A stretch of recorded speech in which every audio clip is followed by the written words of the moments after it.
संत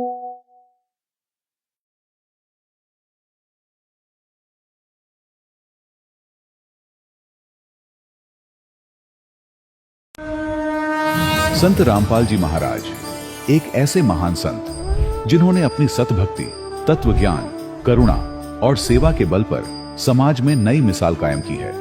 संत रामपाल जी महाराज की अगुवाई में उनके सभी सतलोक आश्रमों से समाज कल्याण के अद्भुत कार्यों ने समाज को सुनहरे भविष्य की एक नई उम्मीद दिखाई है। संत रामपाल जी महाराज से नाम दीक्षा लेने के बाद लाखों लोगों की लाइलाज बीमारियां जैसे कैंसर, एड्स आदि ठीक हुई। संत जी के ज्ञान से प्रेरित होकर उनके अनुयायियों ने लाखों यूनिट रक्तदान किया। संत जी ने लाखों बहन बेटियों का दहेज मुक्त विवाह करवाया। करोड़ों उजड़े परिवार बसे। संत जी के आश्रमों में समागम के दौरान निःशुल्क नेत्र चिकित्सा, दंत चिकित्सा प्रदान की जाती है। संत रामपाल जी महाराज द्वारा समय समय पर पर्यावरण संरक्षण के उद्देश्य से बड़े स्तर पर वृक्षारोपण किया जाता है।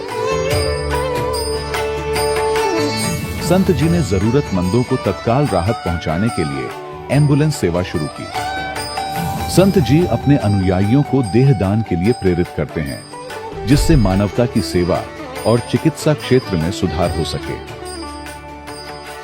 संत रामपाल जी महाराज के सभी आश्रमों में हर रोज निःशुल्क भंडारा आयोजित किया जाता है, जहां हर वर्ग, हर जाति और हर धर्म के लोग एक साथ बैठकर भोजन करते हैं।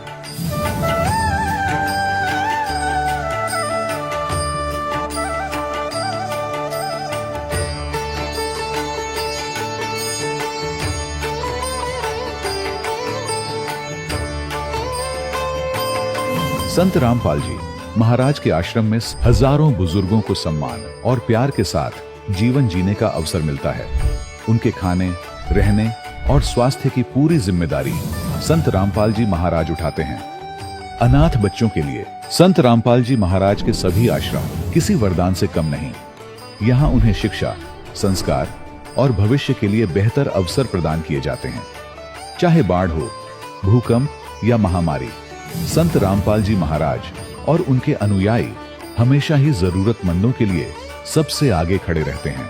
कोविड महामारी के दौरान संत रामपाल जी महाराज के आश्रमों से करोड़ों लोगों के लिए भोजन, दवाइयां और जीवन रक्षक सामग्रियां उपलब्ध कराई गई। चाहे गरीब की मदद हो या किसी शोषित और पीड़ित वर्ग के हक और सम्मान की लड़ाई, संत रामपाल जी महाराज ने हमेशा ही उनकी दबी आवाज को सरकारों तक पहुंचाया है और उन्हें उचित न्याय दिलवाने में अहम भूमिका अदा की है।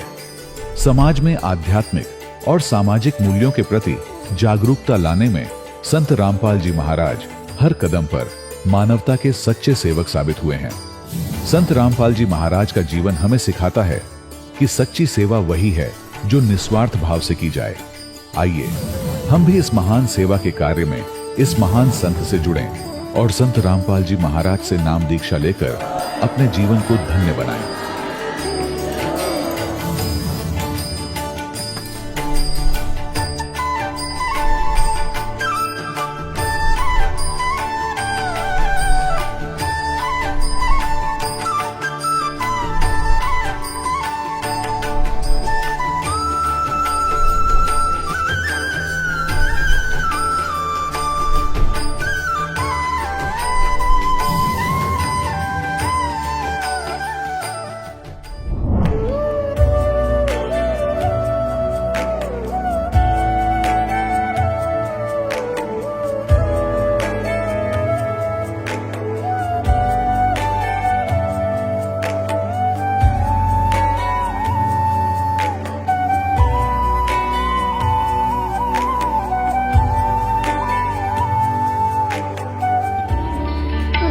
परमात्मा को पाने तथा उसका वास्तविक लाभ प्राप्त करने के लिए पवित्र बाइबल में प्रमाण है कि प्रभु ने मनुष्य को अपना ही स्वरूप बनाया।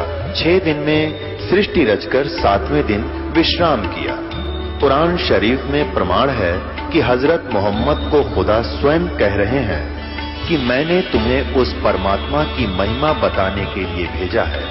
वो परमात्मा कबीर है जिसने 6 दिन में सृष्टि रची तथा 7वें दिन तख्त पर जा विराजा। उसकी खबर किसी बाखबर से पूछ कर तो देखो। कृपया अवश्य सुनिए जगत गुरु तत्वदर्शी संत रामपाल जी महाराज के अमृत वचन। सत साहिब दर्शकों, मनुष्य अपने जीवन में अनेकों भक्ति साधना करता है, लेकिन फिर भी वो परमात्मा से मिलने वाले सुखों से वंचित रह जाता है। दर्शकों, ऐसी ही एक सच्ची कहानी है सुंदरगढ़ उड़ीसा की रहने वाली शील्या जी की। शील्या जी पहले हिंदू धर्म में प्रचलित भक्ति साधना किया करती थीं।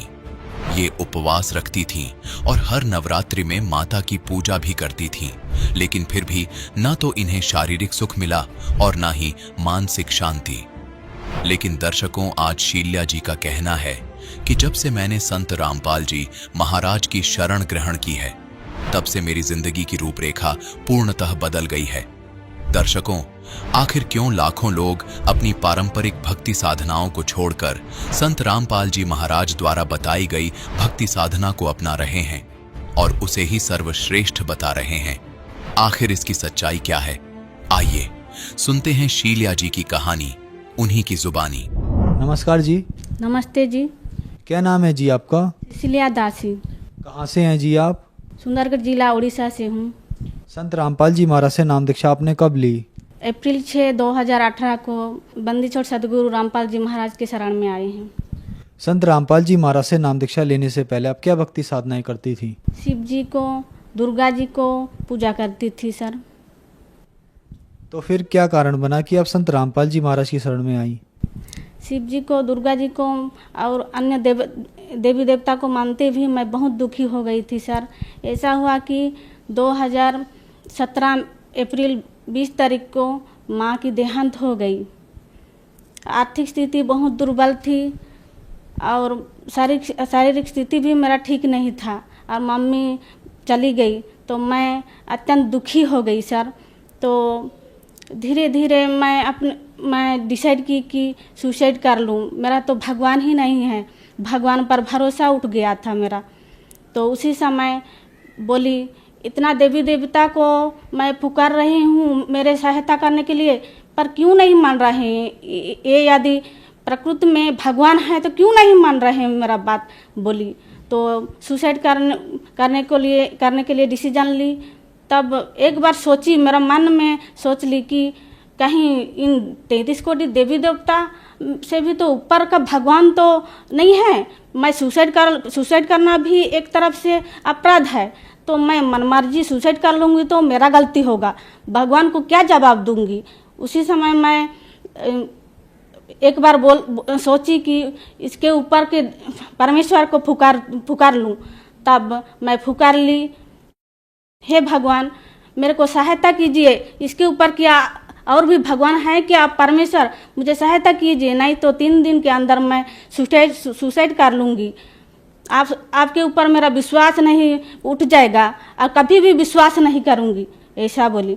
तो उस दिन में वैसा फुकारी, रोई कमरे के अंदर।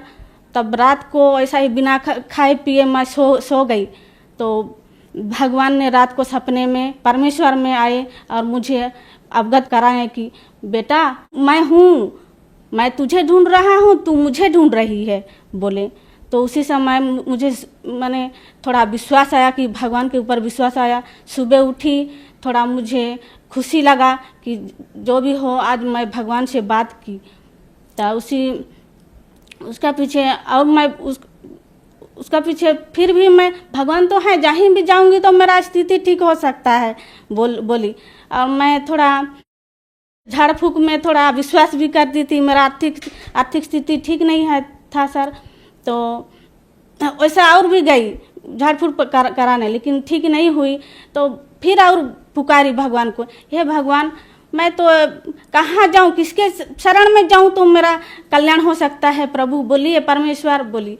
तो वो परमेश्वर फिर से मुझे सपना में अवगत कराए कि बेटा मैं देख ले और टीवी में जैसा दिखता है फोटो, ऐसा ही गुरुजी संत रामपाल जी महाराज के फोटो आए।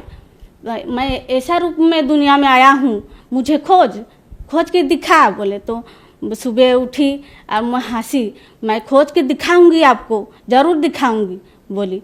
तो सुबह उठी और कुछ काम में उलझन पड़ी थी, ऐसा ऐसा काम करके तब 6-7 बजे उस दिन मैं सोची गुरुजी को, परमेश्वर को मैं जवाब दी हूँ कि मैं भगवान को या उनको ढूंढना है मुझे बोली। और मैं एक बार सोच ली कि टीवी में तो गुरुजी सब प्रवचन देते हैं, वहीं ढूंढ लेती हूँ, कहीं चैनल में मिल जाएंगे वो, मेरा ऐसा सोच आया। तो रिमोट पकड़ी और टीवी में वो चैनल सब लगाते लगाते चैनल लग गया। तो उसमें देखी कि वही जिन फोटो देखी थी परमेश्वर दिखाए थे, वही फोटो में वो गुरुजी संत रामपाल जी महाराज की फ़ोटो देखकर मैं चकित रह गई। हे भगवान, यही मेरा भगवान है बोल के मैं आश्चर्य हो गई। और मुझे तो जल्द ही जल्द इनके शरण में जाना है, तब मेरा कल्याण हो सकता है, नहीं तो मैं मर जाऊंगी। इतना मैंने मेरा जीवन दुखपूर्ण था, जो अगणित दुख था मेरा जीवन में। तो मैं साथ साथ उनके शरण में जाके कल्याण करना चाहती थी। प्रवचन चलते समय पीले पट्टी में जो नंबर आया था, उस नंबर में संपर्क की। पास में नामदान केंद्र था राउरकेला में, राउरकेला से भगत जनों को बोले तो वो लोग पहुंचा दिए मेरे घर को। ज्ञान गंगा पुस्तक मंगाई थी, तो उस ज्ञान गंगा पुस्तक में इतना अमूल्य ज्ञान भी पढ़ा वो परमेश्वर का, तो मैं गदगद हो गई। तुरंत उनके शरण में जाने के लिए डिसीजन ली। मैं 6 अप्रैल 2018 को ओडिशा राउरकेला नामदान सेंटर से बंदी छोड़ सतगुरु रामपाल जी महाराज से नामदान ली। संत रामपाल जी महाराज से नाम दीक्षा लेने के बाद क्या आपको लाभ भी मिले?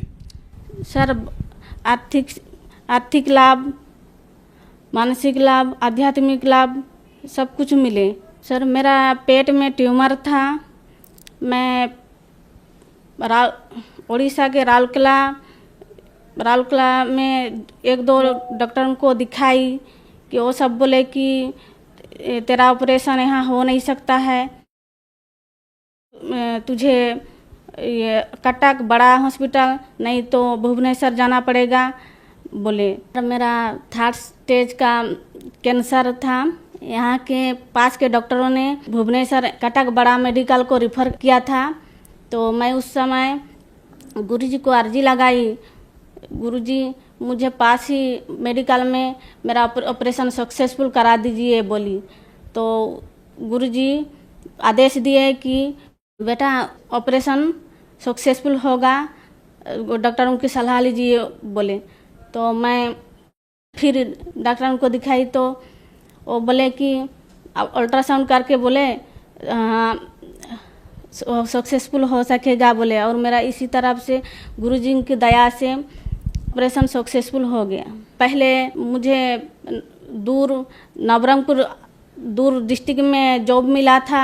उसके बाद गुरुजी को दंडवत प्रणाम करते समय अर्जी लगाती थी कि गुरुजी मुझे बहुत दिक्कत हो रही है, पास डिस्ट्रिक्ट में मुझे जॉब होने से अच्छा होता बोल के अर्जी लगाई। तो पास डिस्ट्रिक्ट वही 5 महीना के अंदर अपने ही जिला के अंदर मेरा जॉब हो गया। मैं एक हाई स्कूल गवर्नमेंट टीचर हूँ। संत रामपाल जी महाराज से नाम दीक्षा लेने के बाद आपको बहुत सारे लाभ प्राप्त हुए, तो संत रामपाल जी महाराज से नाम दीक्षा कैसे ली जा सकती है?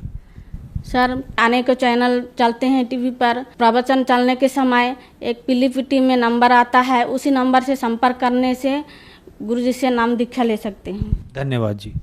सत साहेब जी। दर्शकों, अभी आपने सुने संत रामपाल जी महाराज से दीक्षा प्राप्त करके सुखी हुए भक्त के अनुभव। अब देखिए जगत गुरु तत्वदर्शी संत रामपाल जी महाराज के मंगल प्रवचन। परमात्मा का जो शरीर है इतना नूरी है, उसको कम करने के लिए वो अपने उस ऐसे स्विच ऑफ करके ओनली सिंपल सा प्रकाश युक्त शरीर यहाँ रख लेते। तो उसका प्रमाण यहाँ देखिएगा। ये पढ़ रहे हैं ऋग्वेद मंडल नंबर 9 सूक्त 86 मंत्र 26 पढ़ रहे हैं, 86 का 26। अपने रूप को सरल करता हुआ, अपने रूप को शरीर, अपने रूप को सकल को सरल करता हुआ वह कांति में परमात्मा। ये देखो इन्होंने यहां गड़बड़ी कर दी। ये देखो ये है कबीर, हम कबीर बोल रहे हैं, बै बोल रहा हम कबीर, वेदों को वेद बोलते हैं। तो यहाँ कबीर, हम इसको कबीर लिखा, कबीर। इस रै को इन्होंने संधि छेद करके अपसर्ग लगा दिया, अपसर्ग लगा के इसका अर्थ कर दिया, कवि का अर्थ कर दिया सर्वज्ञ। कवि कोई सर्वज्ञ नहीं होता, ना आज तक होया है, परमात्मा ही सर्वज्ञ होता। यहां अर्थ नहीं करना चाहिए था, अर्थ करके अनर्थ किया इन्होंने। यदि कहीं किसी काव्यकार की महिमा वर्णित हो और वहां कवि शब्द हो तो वहां अर्थ किया जा सकता, काव्यकार कर दे, सर्वज्ञ वहां भी नहीं किया जा सकता। तो यहां कबीर देव लिखना था। जैसे ये यजुर्वेद है, आपको प्रमाण दिखाते हैं। जैसे ये एक पुस्तक है यजुर्वेद, इस पर ऊपर र लगा हुआ है। अब इसी में प्रमाण दिखाते हैं आपको। ये देखिएगा, ये यजुर्वेद है, ये महर्षि दानंद द्वारा ही इसका अनुवाद है। ये प्रकाशक सार्वदेशी कार्य प्रतिनिधि सभा 2/5 महर्षि दानंद नई दिल्ली से। और ये महर्षि दानंद द्वारा इसका अनुवाद है और ये यहां से छपा। इसके हम आपको ले चलते हैं 36वें अध्याय के, ये 60 अध्याय यानी 36वां अध्याय 36, ये यजुर्वेद है। और यहां देखिएगा, इसका प्रथम मंत्र है, इसमें लिखा है कि रचम वाचम प्रपदे मनो यजु प्रपदे। ये यजु शब्द है, इसका 2 अपसर्ग लगा रखिए। अब इसका अनुवाद महर्षि दानंद जी ने यहां कर रखा है, देखिएगा। इसमें यजु, ये यजु शब्द है, इसका अर्थ यजुर्वेद लिख दिया, बिल्कुल सही। अगर इसका अर्थ कर देता तो ये महिमा यजुर्वेद की थी, और यहां यजुर्वेद लिखना पड़ा। ये रे ला के हमको यजुर्वेद बोलना, यजुर्वेद, तो यहां इसने यजुर्वेद लिखा, बिल्कुल सही लिखा। अगर यहां अर्थ कर देते तो महिमा यजुर्वेद की थी, तो कैसे समझते कि किसकी महिमा, ये अनर्थ हो जाता। इसी प्रकार यहां इन अनुवादकर्ताओं ने कबीर का अर्थ लिखना था, कबीर देव। यहां कवि का अर्थ जैसे अपसर्ग भी लगे हैं, तो इसको लिखना था कबीर देव है उस परमात्मा का, वो कबीर देव। कबीर देव माने साहब परमात्मा, कबीर, हम कबीर बोल रहे हैं, कबीर देव लिख देती है, देव माने परमेश्वर और कबीर माने कबीर। हम कबीर साहब कहने लगे अपनी लोकल भाषा में, हम वह को वह बोलते हैं। और कबीर कबीर, कबीर देव, कबीर साहब, कबीर भगवान, कबीर अल्लाह, अल्लाहु अकबर। वेदों में उसको कबीर देव, अपनी मातृभाषा में वैसे लोकल लैंग्वेज में कबीर साहब, और कुरान शरीफ के अंदर उसको अल्लाहु अकबर यानी अल्लाह कबीर कहा है। ये है वही जो काशी में धानक रूप में रहा था। ये उन महापुरुषों ने प्रमाणित भी कर दिया कि हम सुल्तानी नानक तारे दादों को उपदेश दिया, जात जुलाहा भेद नहीं पाया, काशी माए कबीर हुआ।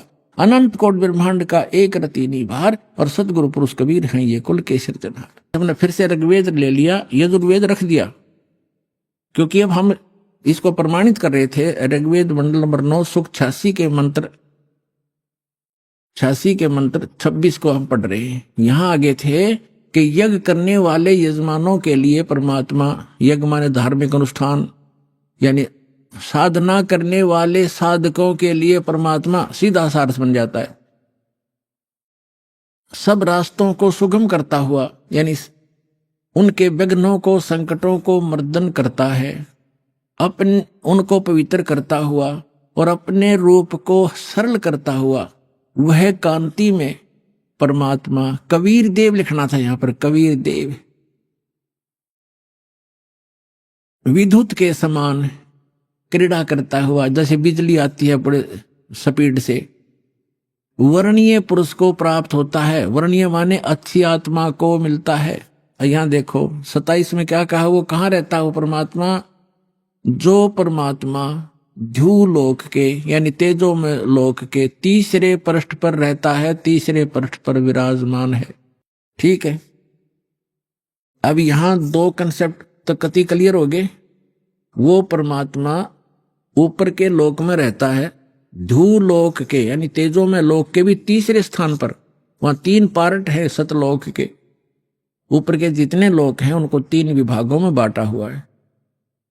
तो उनके सबसे ऊपर के लोक में बैठा हो परमात्मा। और वहां से अब आगे दिखाते हैं, बिजली जैसी गति से आता है, जैसे बिजली 1 सेकंड में पहुंच जाती है, और अच्छी आत्माओं को मिलता है, और वो वहां ऊपर रहता है। और अब देखो ऋग्वेद मंडल नंबर 9 सूक्त 82 का मंत्र 1 दिखाते हैं, 1 और 2 आपको स्पष्ट कर देगा। ये देखिएगा, ऋग्वेद मंडल नंबर 9 सूक्त 82 और मंत्र नंबर इसका यहाँ 82 यहां से शुरू होता है, इसका मंत्र 1 है ये रहा। इसमें है कि वो अमर परमात्मा, सोम माने सर्वोत्पादक प्रभु, सबकी उत्पत्ति करने वाला परमात्मा, प्रकाश रूप सद्गुणों की वृष्टि करने वाला, पापों का हरण करने वाला। महर्षि दानंद कहता भगवान पाप नाश नहीं करता, आयुर्वेद कहते हैं पापों का हरण करने वाला, नाश करने वाला है। राजेव, राजा के समान, राजेव। ये देखना हम 269 पृष्ठ पढ़ रहे हैं, नहीं तो कहेंगे दूसरा पृष्ठ बदल गया होगा। अब 270 पे दिखाते हैं आप, ये 270। राजा के, तो उधर पढ़ दिया समान, राजा के समान दर्शनीय है, दसम देखण योगा है, राजा के समान है देखने में। पृथ्वी आदि लोक लोकांतरों के चारों ओर शब्दमान हो रहा है। वह है वर्णीय पुरुष को, अच्छे आत्मा, अच्छे भगत को, अच्छे व्यक्ति को, जो दृढ़ भक्त है, जो दृढ़ भक्त है, जो पक्के भक्त है, उनको पवित्र करता हुआ प्राप्त होता है, उनको मिलता है।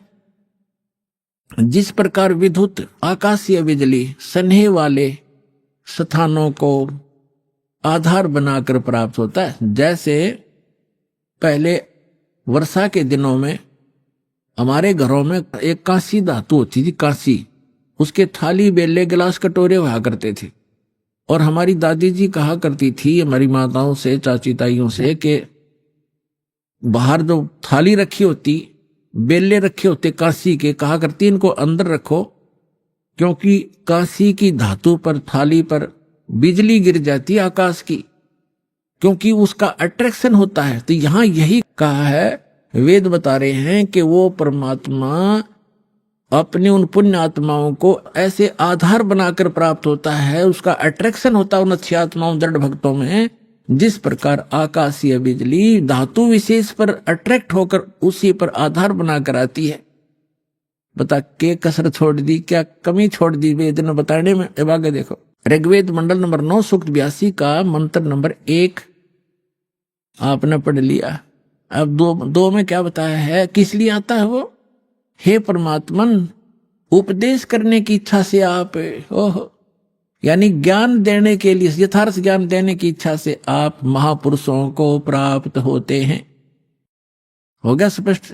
यही स्पष्ट करना था कि जैसे आकाशीय बिजली आती है, गतिशील होकर के यहां आते हैं। और देखो ऋग्वेद मंडल नंबर 9 सूक्त 82 का मंत्र नंबर 3 में क्या कहा है, पवित्र यज्ञों में रक्षा से आप प्राप्त होते हैं।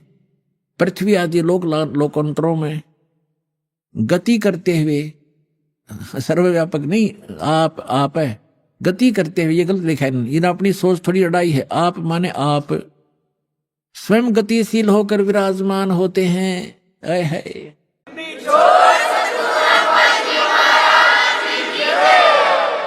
आप स्वयं गतिशील होकर वहां से चलकर आते हो, ऊपर धूलोक के तीसरे पृष्ठ में रहते हैं, वहां से गतिशील होकर के आप हमारे यहाँ पर आते हो, अच्छी आत्माओं को मिलते हो। अब और ऋग्वेद मंडल नंबर 9 और सूक्त नंबर 54 का मंत्र नंबर 3 दिखाते हैं, देखिएगा। ऋग्वेद मंडल नंबर 9 सूक्त 54 का और मंत्र नंबर 3, इसमें लिखा है कि सूर्य के समान जगत प्रेरक वह, यह परमात्मा सोम स्वभाव वाला और जगत प्रकाशक है, और सब लोकों को पवित्र करता हुआ भुवनो ऊपरी तिष्ठति, भुवनो ऊपरी तिष्ठति, संपूर्ण ब्रह्मांडों के ऊर्ध्व भाग, ऊपर के भाग में भी नहीं, वहां वर्तमान है, वहां रहता है। भी तो इसमें आता ही नहीं, वहां रहता है। अपना आत्माओं, ऋग्वेद मंडल नंबर 9 सूक्त 20 और मंत्र नंबर 1 में क्या बताया है। ऋग्वेद मंडल नंबर 9 सूक्त 20 मंत्र 1 में वह परमात्मा, यहां लिखना कबीर देव, ये कवि नहीं, ये कबीर देव, ये ऊपर लिखा कबीर देव, इस रे को इन्होंने यहां कबीर लिखना था, कबीर देव, वो कबीर परमेश्वर मेधावी, यहां लिखना था कबीर परमेश्वर है। वह परमात्मा कबीर देव है, कबीर परमात्मा वह कबीर देव है जो सबका रक्षक है, विद्वानों की तृप्ति के लिए ज्ञान को देता है। विद्वान यानी वही आकर के वो ऐसा ज्ञान देता जिससे बुद्धिमान लोग तृप्त होते हैं, संतुष्ट होते हैं, और सहनशील है, संपूर्ण दुष्टों को संग्रामों में यानी ज्ञान के युद्ध में तिरस्कृत करता है, सबको पराजित कर देता है अपने तत्व ज्ञान से। अब आज इतना ही इन सदग्रंथों से हमने लेना था। अब दास सुनाएगा। आज का जो सत्संग सुनाना चाह रहा था दास, अब शुरू कर रहा हूं उसको, लेकिन समय थोड़ा है इसलिए संक्षिप्त में बताऊंगा। अब 2 प्रकार से मानव शरीर प्राप्त होता है, और दूसरा ये था कि सत्संग केवल परमात्मा ही आकर बताते हैं, यथार्थ ज्ञान स्वयं भगवान बताते हैं। तो वो परमात्मा 600 वर्ष पहले आए थे, उन्होंने यथार्थ ज्ञान दिया, और वो अच्छी आत्माओं को मिलते हैं और उनको फिर यथार्थ ज्ञान से परिचित कराते हैं। उसके लिए परमेश्वर ने स्वयं कहा है, चारों युग में मेरे संत पुकारे, कूक कहा हम हेल रे, हीरे माणक मोती बरसे, ये जग चुगता ढेल रे। चारों युग में मेरे संतों ने आवाज लगा लगा कर, हेला देकर, आवाज ऊंचे स्वर में गूंज गूंज कर बोला है।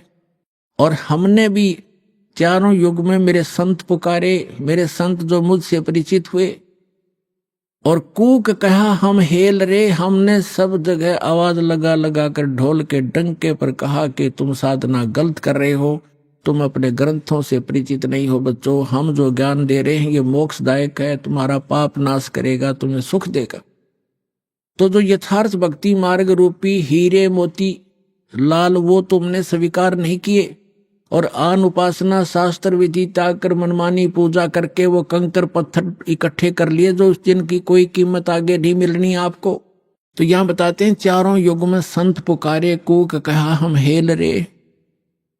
और ये सत साधना मोक्षदायक ज्ञान और भक्ति रूपी हीरे माणक मोती बरसें, ये जग चुगता ढेर रे।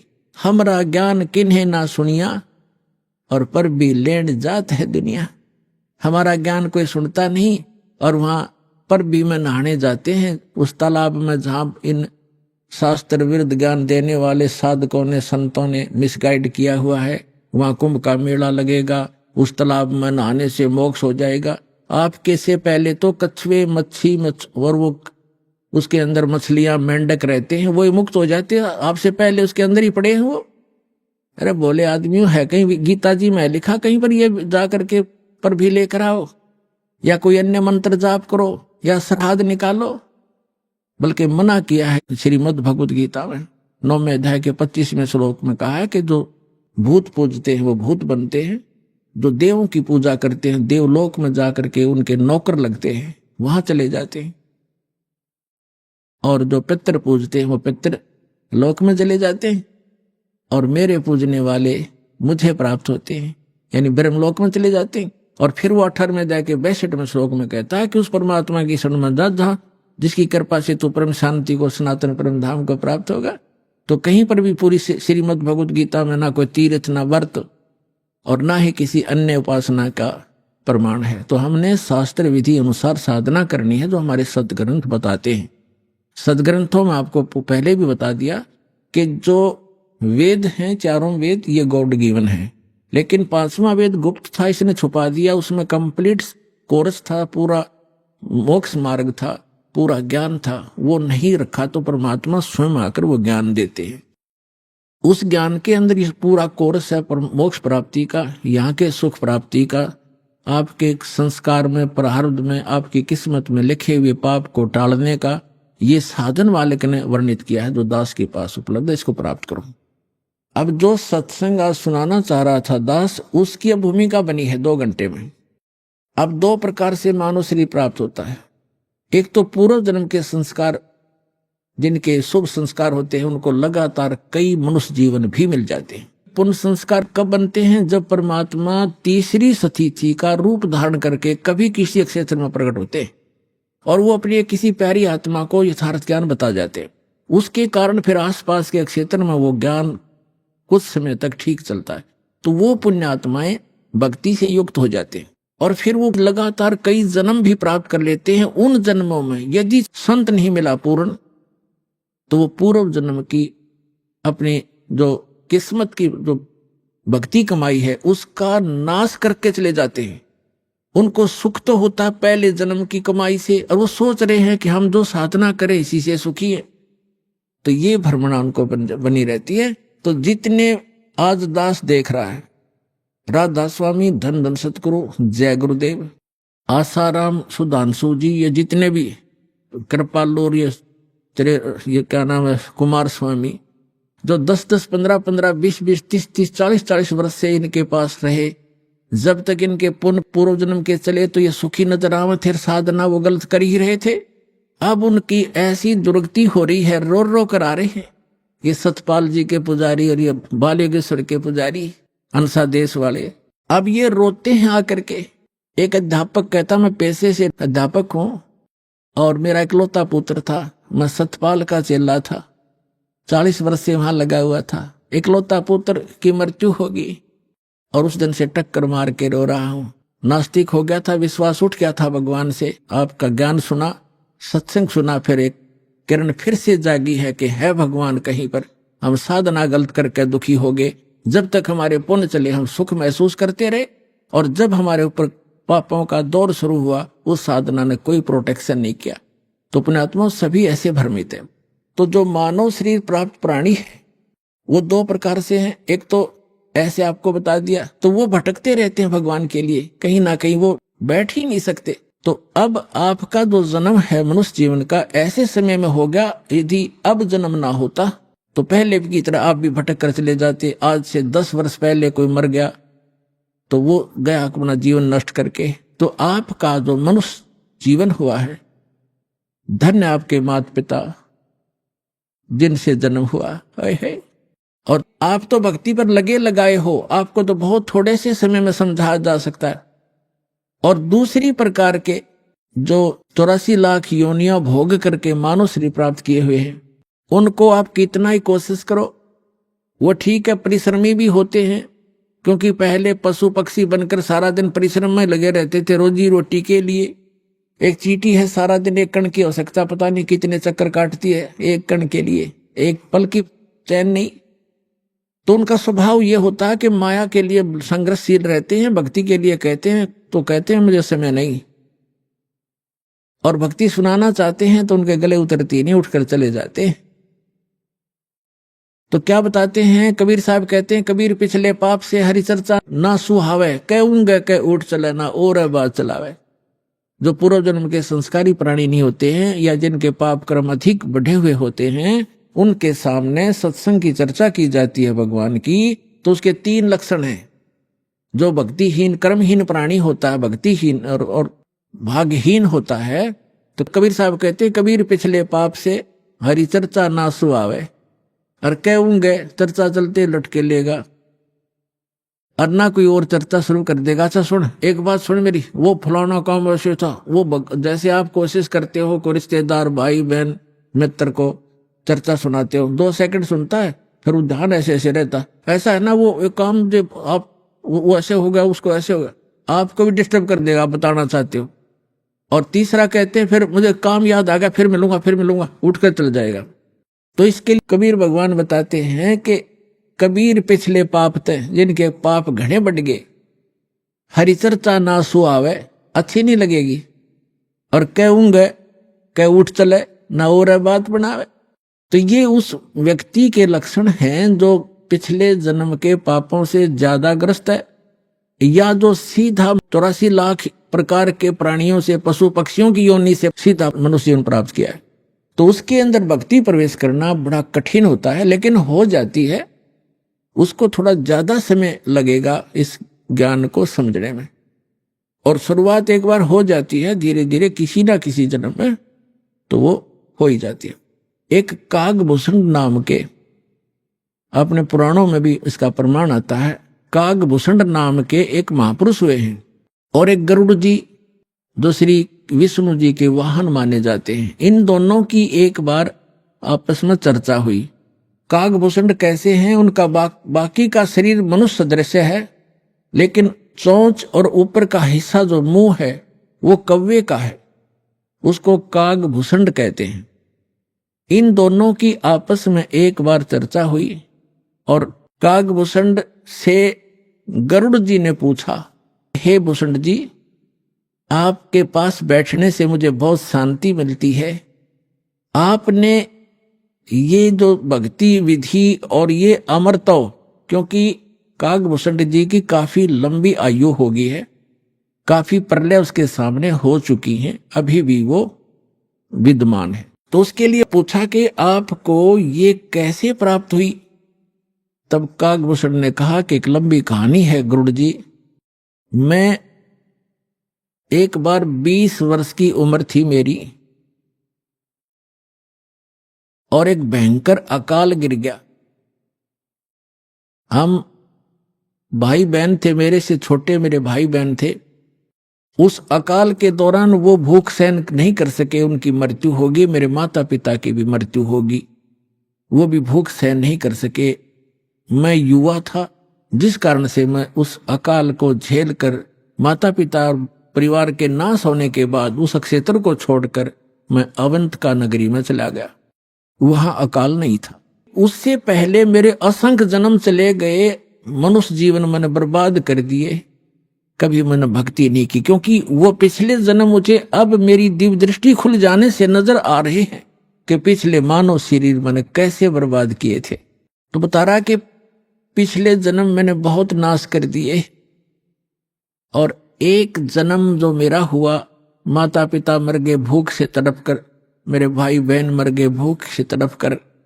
कैसा ऐसी खिली फुलवाड़ी थी हमारे घर की, सारे भाई बहन खुशी खुशी रहते थे, और एक वर्ष में ऐसी जुल्म गिर गया, ऐसा कहर टूट गया, हमारा नाश हो गया।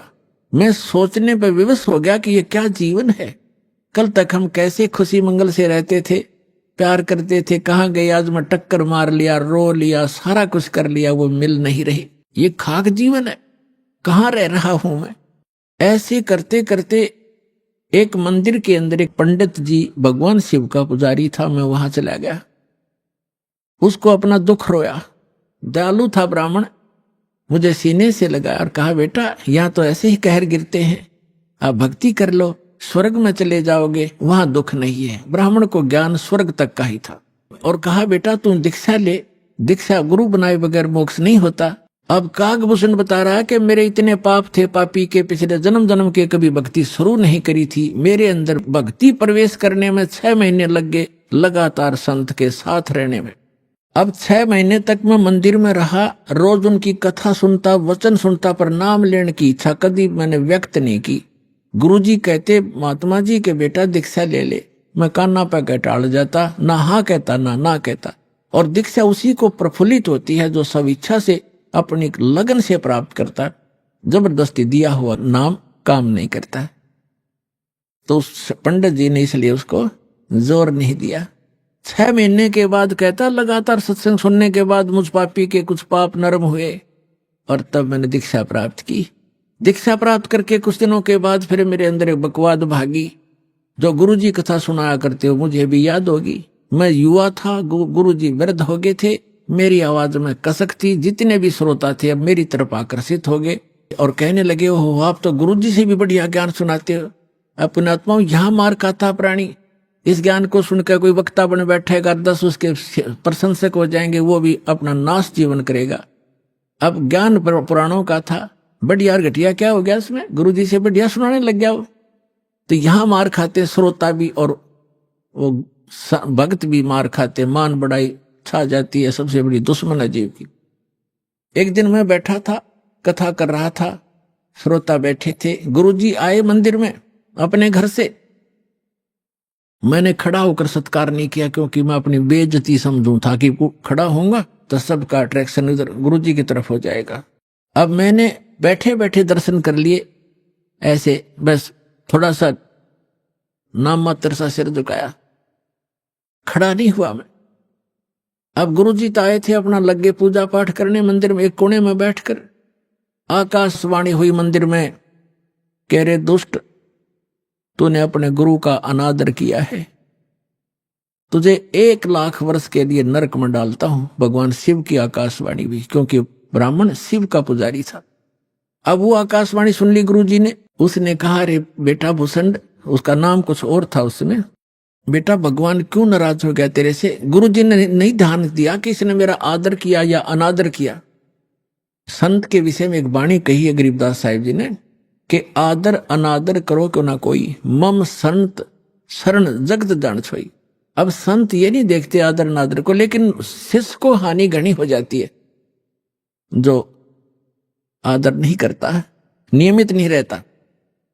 तो गुरु ने पूछा बेटा क्या गलती करती, भगवान आपसे क्यों रुष्ट हो गए? अक्षमा याचना कर, दयालु है भगवान, माफ कर देंगे तेरे को। और खुद भी अर्ज की, हे भगवान बच्चा है आपका, गलती होगी, बालक है, अक्षमा करो। तब उसने आकाशवाणी की फिर दोबारा भगवान शिव ने, जब ये निकम्मा व्यक्ति अपने गुरु का आदर नहीं करता तो मेरा क्या आदर करेगा?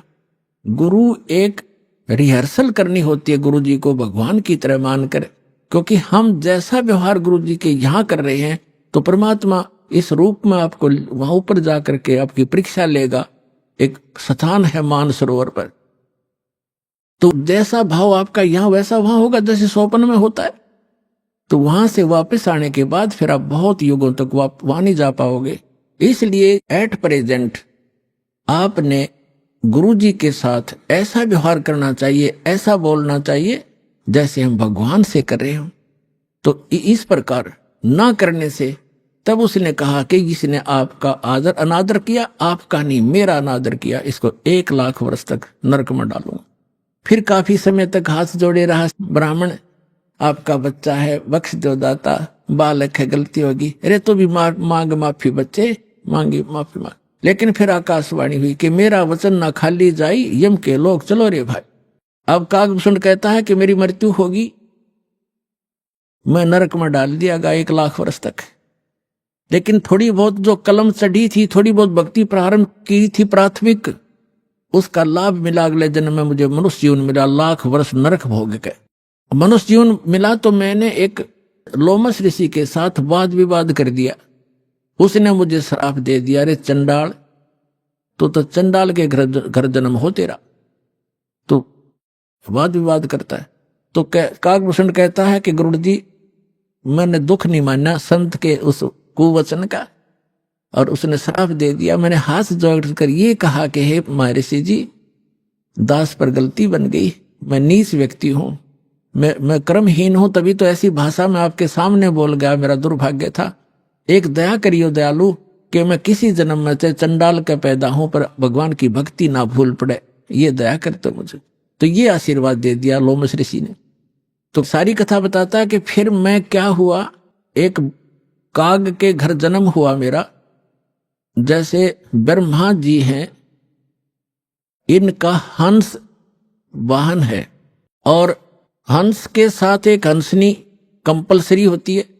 तो ब्रह्मा की जो पत्नी सावित्री है, वो हंसनी जब ऋतु पर आई, यानी गर्भवती होने की स्थिति में आई ऋतु पर, तो काग चंड के पास ले गई, कौवा के देवलोक में। उससे मिलन होने से कागभूषण की उत्पत्ति हुई। शेष शरीर मनुष्य जैसा है, ऊपर का मुंह और चोंच कौवे जैसी है। तो वो अब उसने फिर क्या मिला, जब वो कागभूषण के रूप में जन्मा, तब कहते हैं मुझे जोगजीत नाम के एक महापुरुष आकर मिले। वो परमात्मा जैसे दास ने आप पूरे सत्संग में ये निर्णय किया कि वो परमात्मा स्वयं आकर अच्छी आत्माओं को यथार्थ ज्ञान देता है। तब उसने बताया कि मुझे जोगजीत नाम के एक संत मिले, जिन्होंने मुझे उस परमात्म तत्व का ज्ञान दिया।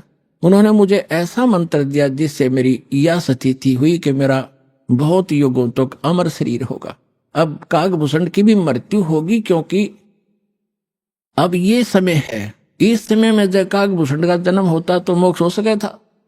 अब जो प्रसंग आज का चल रहा है कि 2 प्रकार से मानव शरीर प्राप्त है। आप जो परमात्मा के लिए भटक रहे थे और यहाँ आ गए, आप बहुत पुण्यकर्मी प्राणी हो, पिछले जन्म में भी आप मानव थे, और मानव जैसा स्वभाव है। जहाँ कहते हैं लाइन लगा लो, लाइन लगा लेते हो, जहाँ कहते हैं यहाँ ऐसे बैठ जाओ, वहां जाओ, ये करवा लो। तो क्योंकि आप सभ्य हो, और ऐसे व्यक्तियों को शीघ्र ही ज्ञान प्राप्त हो जाता है, शीघ्र ही ढल जाते हैं जैसे संत ढलना चाहता है। आपके मैल घड़े नहीं थे और जो मैला कपड़ा ज्यादा होता है धोबी को उसको ज्यादा प्रयत्न करना पड़ता है, साफ वो भी हो जाएगा। तो इस प्रकार स्थिति है। जो दूसरी टाइप के व्यक्ति हैं उनके ऊपर भी रजा होगी, क्योंकि जगह जगह भगवान की चर्चा चल रही है, टीवी चल रहे हैं। एक ही घर में 4 सदस्य हैं, 3 ने नाम ले लिया, एक सुनता भी नहीं, तो वो मनुष्य योनि से आया हुआ प्राणी नहीं है, को पूर्व संस्कार से जुड़ गया। लेकिन धीरे धीरे जब सारे परिवार लग रहा है, परमात्मा की वाणी चलती है, उस पर उस वाणी का भी असर होगा और आज पूरा विश्व परमात्मा के चरणों में एक बार आएगा और सबका कल्याण होगा, चाहे किसी प्रकार जन्म हुआ हो।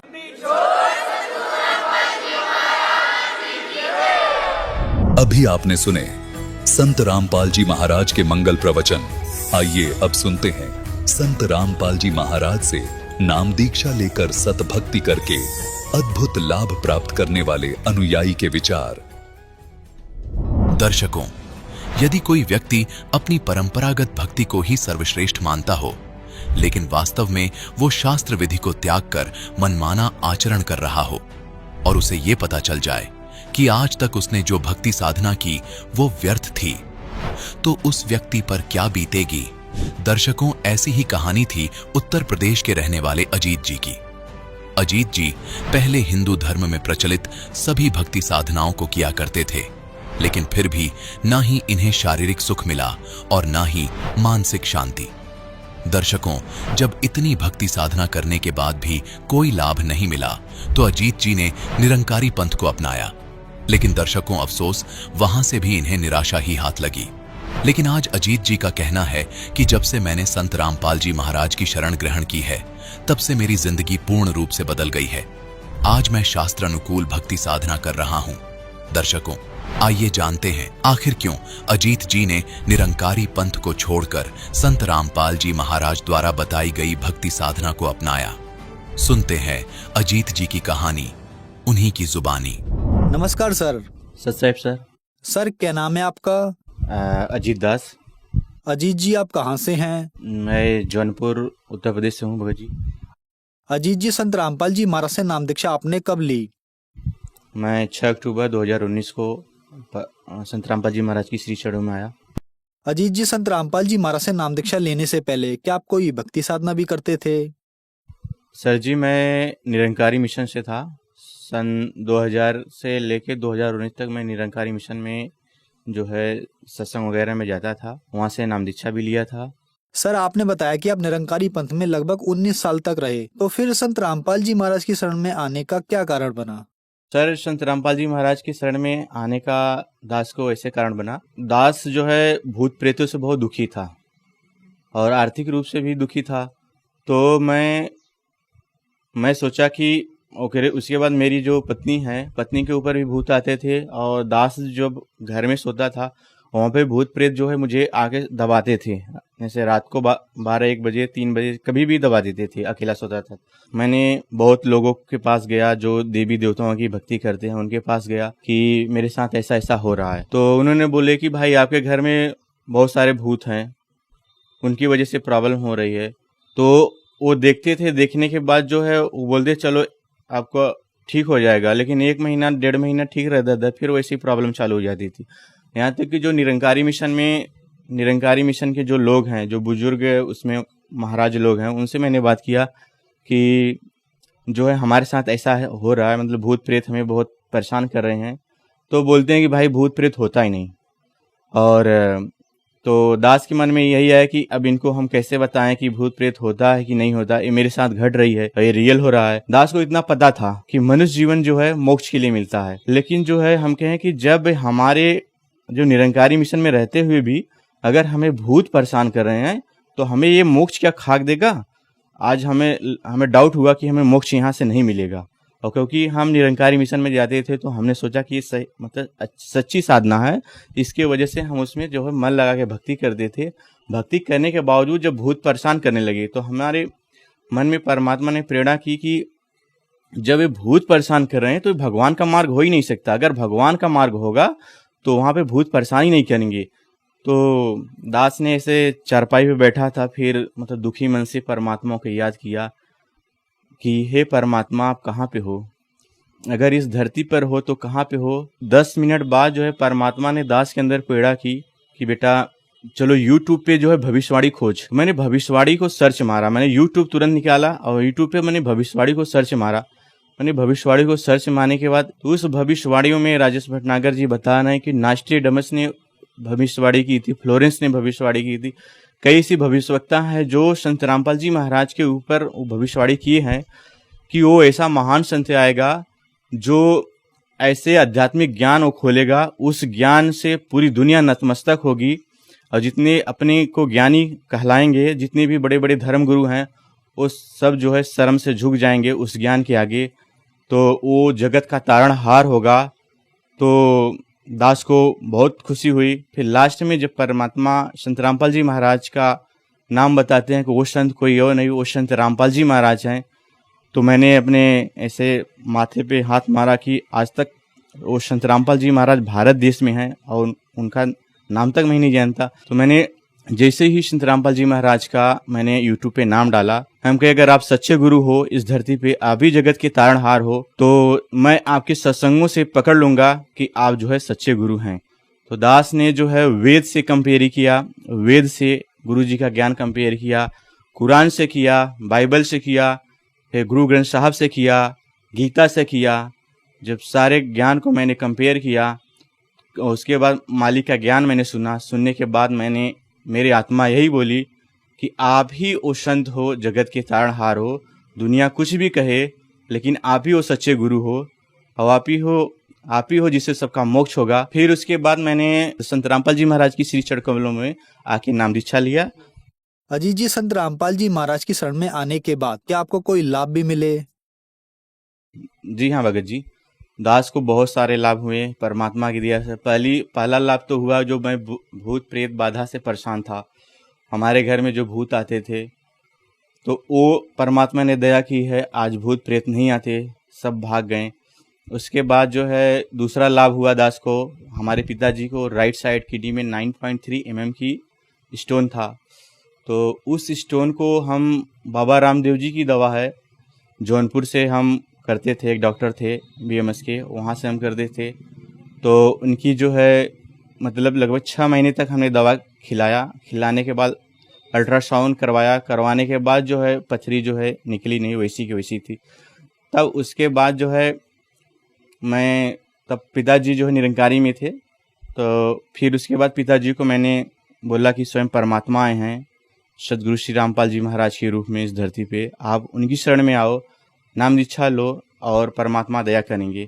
तो पिताजी ने 1 महीने बाद भी मालिक की श्री चरणों में आए और आने के बाद जो है 2 महीने भक्ति करने के बाद संत रामपाल जी महाराज ने ऐसी दया की कि उनकी पथरी गायब हो गई, आज वो हेल्दी हैं। तीसरा हमें लाभ है सर जी कि हमारी माता जो कि कैंसर था और उस कैंसर वजह से उनका लगभग 2 साल पहले से था, हम लोग मालिक शरण में नहीं आए तो उसके पहले से कैंसर था, उनकी पूरी बॉडी काली हो गई थी। मैं संत रामपाल जी महाराज के आश्रम में फ़ोन किया कि भगत जी, दास की जो माता है ऐसे ऐसे प्रॉब्लम है, उनको कैंसर है और इस कैंसर वजह से बॉडी समय पूरी काली हो गई है और दास मालिक के चरणों में प्रार्थना लगाना चाहता है। तो वो प्रार्थना हुई, आज उनकी दया से आज हमारी माता जी सही हैं। मेरी भैंस थी, 6 दिन तक जो है न तो कोयर खाई न तो पानी पी थी, उसका मुंह पूरा तरह से बंद था।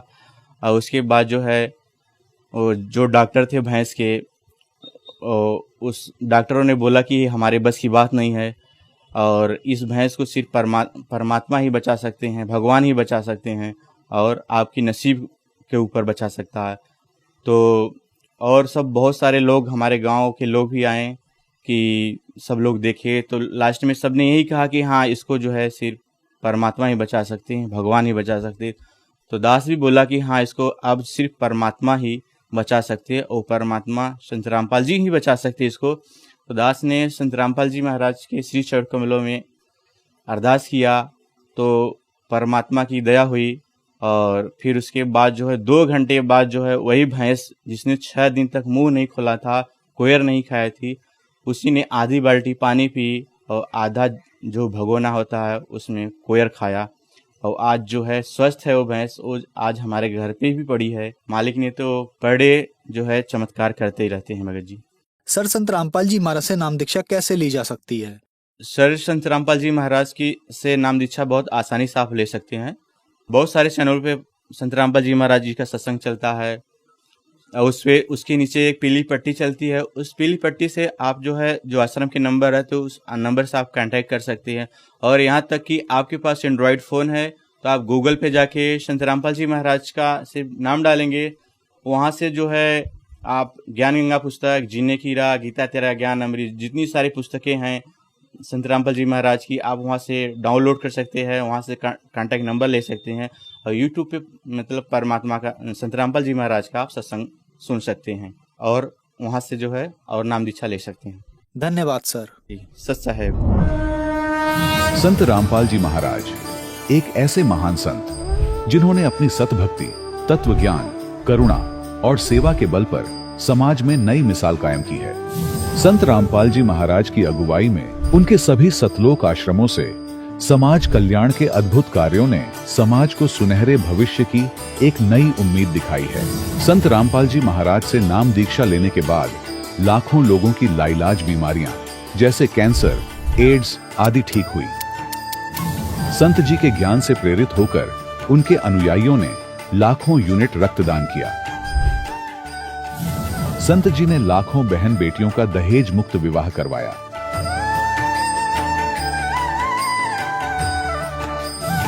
संत जी ने लाखों लोगों का नशा छुड़वाया, करोड़ों उजड़े परिवार बसे।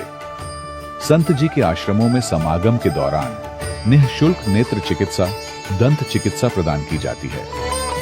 संत रामपाल जी महाराज द्वारा समय समय पर पर्यावरण संरक्षण के उद्देश्य से बड़े स्तर पर वृक्षारोपण किया जाता है। संत जी ने जरूरतमंदों को तत्काल राहत पहुंचाने के लिए एम्बुलेंस सेवा शुरू की। संत जी अपने अनुयायियों को देहदान के लिए प्रेरित करते हैं, जिससे मानवता की सेवा और चिकित्सा क्षेत्र में सुधार हो सके। संत रामपाल जी महाराज के सभी आश्रमों में हर रोज निशुल्क भंडारा आयोजित किया जाता है, जहां हर वर्ग, हर जाति और हर धर्म के लोग एक साथ बैठकर भोजन करते हैं।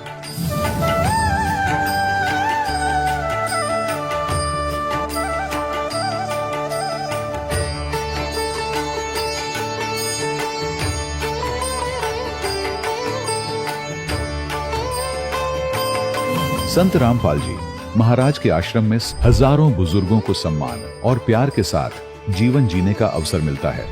उनके खाने, रहने और स्वास्थ्य की पूरी जिम्मेदारी संत रामपाल जी महाराज उठाते हैं।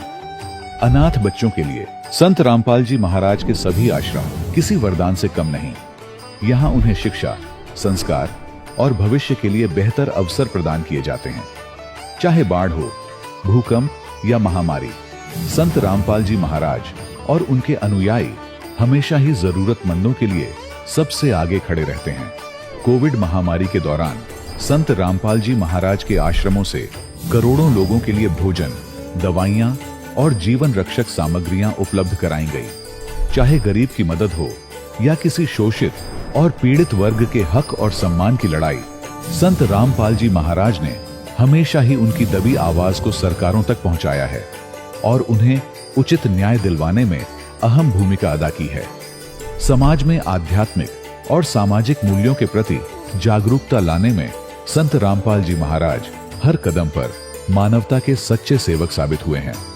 संत रामपाल जी महाराज का जीवन हमें सिखाता है कि सच्ची सेवा वही है जो निस्वार्थ भाव से की जाए। आइए हम भी इस महान सेवा के कार्य में इस महान संत से जुड़ें और संत रामपाल जी महाराज से नाम दीक्षा लेकर अपने जीवन को धन्य बनाएं।